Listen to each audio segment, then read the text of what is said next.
ইনকিলাব মঞ্চের মুখপাত্র ও ঢাকা ৮ আসনের স্বতন্ত্র প্রার্থী শরীফ ওসমান হাদি গুলিবিদ্ধ হয়ে গুরুতর আহত হয়েছেন। তাকে আশঙ্কাজনক অবস্থায় ঢাকা মেডিকেল কলেজের জরুরি বিভাগে নেওয়া হয়েছে। ইনকিলাব মঞ্চের মুখপাত্র ও ঢাকা ৮ আসনের স্বতন্ত্র প্রার্থী শরীফ ওসমান হাদিকে গুলি করার ঘটনায় চাঞ্চল্যকর তথ্য বেরিয়ে এসেছে। জানা গেছে, ওসমান হাদিকে গুলি করার আততীয়রা তারা জনসংযোগ দলে মিশেছিল।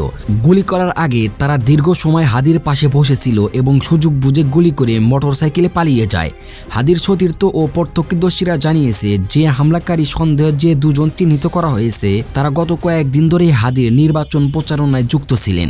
এমনকি ঘটনার দিন শুক্রবার 12 ডিসেম্বর সকাল থেকেও তারা হাদির সঙ্গেই ছিলেন। আমরা আজকে রাত থেকে মাঠে থাকবো এবং যেখানে আমরা ফ্যাসিবাদীদের ষড়যন্ত্র দেখব আমরা সেটা প্রতিহত করব।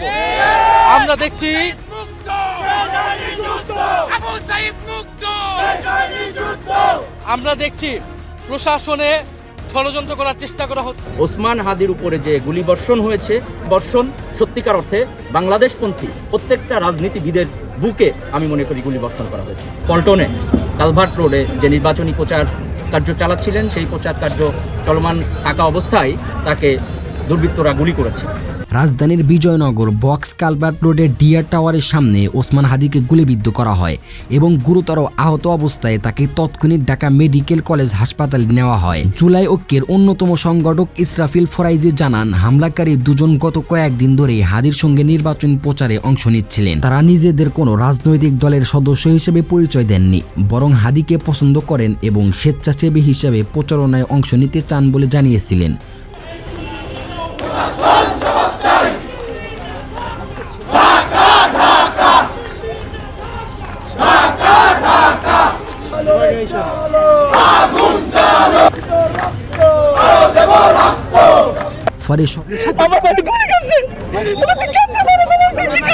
বাইকে এসে তাকে গুলি করেন, তার গুলিটা তার মাথার পিছন দিকে লাগে। হাদি ভাই আজকে নির্বাচনী প্রচারণা ছিল, সে পল্টন এবং ফকিরাপুরের মাঝামাঝি যে কালভার্ট রোড আছে সেই কালভার্ট রোড দিয়ে বাইকে করে আসছিলেন। পিছন থেকে আরেকটা গ্রুপ বাইকে এসে তাকে গুলি করেন, তার গুলিটা তার মাথার পিছন দিকে লাগে। এখন মাথা উপরে নিচে এখন বোঝা যাচ্ছে না এখন যে অবস্থা হাসপাতাল। ফলে সরল বিশ্বাসী হাদি তাদের প্রচারণায় যুক্ত করেন। তবে সন্দেহভাজন ওই দুইজন সবসময় মাস্ক পরে থাকতেন। তাদের মাস্ক খুলতে বলা হলেও তারা নিজেদের ব্যক্তিগত সমস্যার কথা বলে তা খুলতেন না এবং হাদি ভাই বিষয়টিকে তখন গুরুত্ব দেননি। শুক্রবার সকালেও ওই দুজন হাদির সঙ্গেই ছিলেন। জুমার নামাজের সময় পিআর টিমের সবাই হাদি ভাইয়ের সঙ্গে নামাজ পড়লেও ওই দুজন মসজিদে যাননি। তারা বাইরে দাঁড়িয়ে হাদি ভাইয়ের উপর নজর রাখছিল। নামাজ শেষে হাদি রিকশায় করে বক্স কালভার্ট রোড দিয়ে যাচ্ছিলেন এবং তার পিছনে আরও দুটো রিকশায় পিআর টিমের সদস্যরা ছিলেন।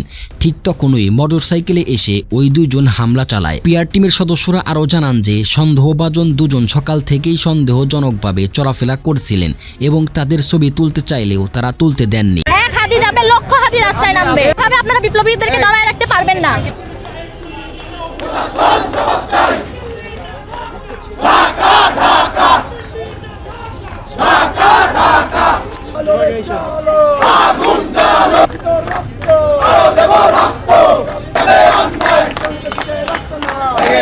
এমনকি নিজেদের ছবি তোলাও নিষিদ্ধ করেছিলেন। তারা বলেন, আমাদের কাছে তাদের ছবি আছে তদন্তের স্বার্থে এবং যাতে কোনো নিরপরাধ ব্যক্তি হয়রানির শিকার না হন, তাই আমরা এখনই ছবি প্রকাশ করেছি না। তবে মোটরসাইকেলে চড়ে যাওয়ার একটি ফুটেজ পাওয়া গেছে যেখানেও এই দুজনকে দেখা গেছে। তাদের ধারণা যারা পরিকল্পিতভাবে এই আক্রমণ চালিয়েছে তারা প্রমাণ লুকিয়ে ফেলার চেষ্টা করবে। অবশ্যই বেরোনোর সময় আমি জোড়াই ধরে বলছি, ভাই আপনি একটু সাবধান থাকেন, ভাইয়ের যদি কিছু হয় আপনাদের মাধ্যমে আমি সরকারকে বলে দিলাম। হাদি ভাইয়ের সাথে দেখা করে দুর্নীতি দমন কমিশনের সামনে আপনাদের অনেক, আমি কোনো দলকে ইঙ্গিত করে কিছু বলতে চাই না, কারণ আমি মনে করি এটি একটি ষড়যন্ত্রের অংশ। সেই ষড়যন্ত্রটা যে কেউ করতে পারে সেটি আমি আশা করব, যদি সত্যিকার অর্থে এটি ষড়যন্ত্রের অংশ হয়ে থাকে তাহলে অতি দ্রুত এটি তদন্তপূর্বক দোষীদেরকে গ্রেপ্তার করে মিডিয়ার সামনে তাদেরকে এনে তাদের বক্তব্য নেওয়া হোক যে এটার সঙ্গে কারা কারা সংযুক্ত। তাহলে আমরা জুলাই যোদ্ধারা মনে করব যে ইন্টারিম গভর্নমেন্ট আমাদের নিরাপত্তা দেওয়ার জন্য কাজ করছে। আদারওয়াইজ আমরা মনে করব ইন্টারিম গভর্নমেন্ট এটি ষড়যন্ত্রমূলকভাবে যারা করছে তাদেরকে প্রতিহত করতে ব্যর্থ এবং ইন্টারিম গভর্নমেন্ট ব্যর্থ। প্রশাসনে ষড়যন্ত্র করার চেষ্টা করা হচ্ছে। আমরা দেখছি কোর্টে জয় বাংলা স্লোগান দেওয়া হচ্ছে। আমরা দেখছি বিশ্ববিদ্যালয়গুলোতে আওয়ামী লীগের টিচাররা গোপনে ষড়যন্ত্র করার চেষ্টা করতেছে, মিটিং করতেছে। আমরা এখানে কোনো দলমত দেখবো না। জুলাইয়ের প্রশ্নে আমরা ঐক্যবদ্ধ এবং নির্বাচনকে বানচাল করার, বাংলাদেশকে অস্থিতিশীল করার ষড়যন্ত্রে যারাই লিপ্ত থাকবে তাদের কঠোর বিচারের আওতায় আমরা তার শরীফ ওসমান হাদির সুস্থতা কামনা করি, আল্লাহর কাছে দোয়া করি, প্রার্থনা করি এবং সরকারের কাছে আমরা জানিয়েছি তার সুস্থতার জন্য, চিকিৎসার জন্য সর্বোচ্চ ব্যবস্থা যাতে নেওয়া হয়। এবং এই ওসমান হাদি জুলাইয়ের প্রতীকে পরিণত হয়েছে। এটা শুধু হাদির নিরাপত্তার প্রশ্ন নয়, এটা যারা গণ অভ্যুত্থানে অংশ নিয়েছে তাদের প্রত্যেকেই কিন্তু নিরাপত্তা সংকটে আছে। আমরা সরকারকে আহ্বান জানাবো দ্রুত বাংলাদেশের জনগণের নিরাপত্তা প্রদান করুন এবং আমরা যারা গণ অভ্যুত্থানে ছিলাম আমরা সকলে যাতে ঐক্যবদ্ধ হই। একজন স্বতন্ত্র প্রার্থী ছিলেন। এই তফসিল ঘোষণার পরপরই বাংলাদেশে যে এই ঘটনাটি ঘটলো, আমরা মনে করি জুলাই বিপ্লবের সাথে যারা গাদ্দারি করেছে, যে প্রশাসনরা জড়িত ছিল, তারা এই ঘটনার সাথে সম্পৃক্ত আছে। আমরা দেখেছি 24 পরবর্তী সময়ে যে ইন্টারিম সরকার, তারা অবৈধ অস্ত্রগুলো উদ্ধার করেনি। আমরা বিশ্বাস রাখি বাংলাদেশের সেনাবাহিনী এবং বাংলাদেশের যে পুলিশ প্রশাসন ছিল, তারা এই অস্ত্রগুলো উদ্ধার করতে পারদর্শী ছিল এবং সক্ষম ছিল। আমরা দেখছি যে এই সরকার জননিরাপত্তার প্রশ্নে সবসময় একটা দুর্বল ভূমিকা নিয়েছে। আওয়ামী লীগ প্রশ্ন বলেন, আমরা প্রত্যেকটা বিষয় কিন্তু ছাত্র জনতা মাঠে নেমে ঠেকিয়েছে। ছাত্র জনতা তার দায়িত্ব অবশ্যই পালন করবে, কিন্তু সরকারকে আমরা বলবো এটা আমরা লাস্ট চান্স দিচ্ছি। যদি এই সরকার, এই নির্বাচন কমিশন যদি নিরাপত্তা দিতে না পারে, যদি তারা এই দোষীদেরকে বিচারের আওতায় না মানতে পারে, যদি আওয়ামী লীগকে সম্পূর্ণভাবে নির্মূলের ব্যবস্থা করতে না পারে, ফলে এই সরকারের বিরুদ্ধে আমাদের একটা ব্যবস্থা নিতে হবে। আমরা জানতে চাই আপনারা কজন বিপ্লবী এভাবে হত্যার উদ্দেশ্য করবেন? আপনারা এক বিপ্লবী যাবে হাজার বিপ্লবী রাস্তায় নামবে, এক হাদি যাবে লক্ষ হাদি রাস্তায় নামবে। এভাবে আপনারা বিপ্লবীদেরকে দমায় রাখতে পারবেন না। কত রক্ত নেবেন আপনারা? এত রক্ত নিয়েও কি আপনাদের স্বাদ মেটেনি?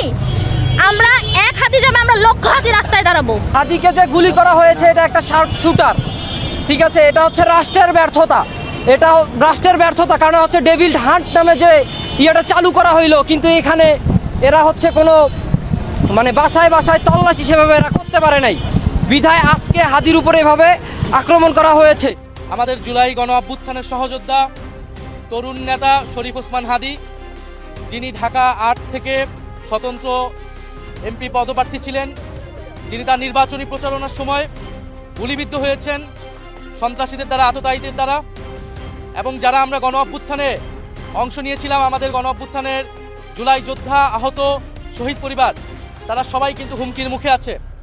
এবং সাধারণ মানুষ, তাদের নিরাপত্তা নিয়ে সংকট তৈরি হয়েছে বাংলাদেশে। আওয়ামী লীগ, ফ্যাসিস্ট পতিত আওয়ামী লীগ একটি সিকিউরিটি থ্রেট বাংলাদেশ রাষ্ট্রের জন্য, বাংলাদেশের জনগণের জন্য। দেখেছি যে হাদি ভাইয়ের অবস্থা অত্যন্ত সংকটাপন্ন এবং আমরা আশঙ্কা করছি যে এই ঘটনার পিছে বড় কোনো ষড়যন্ত্র আছে।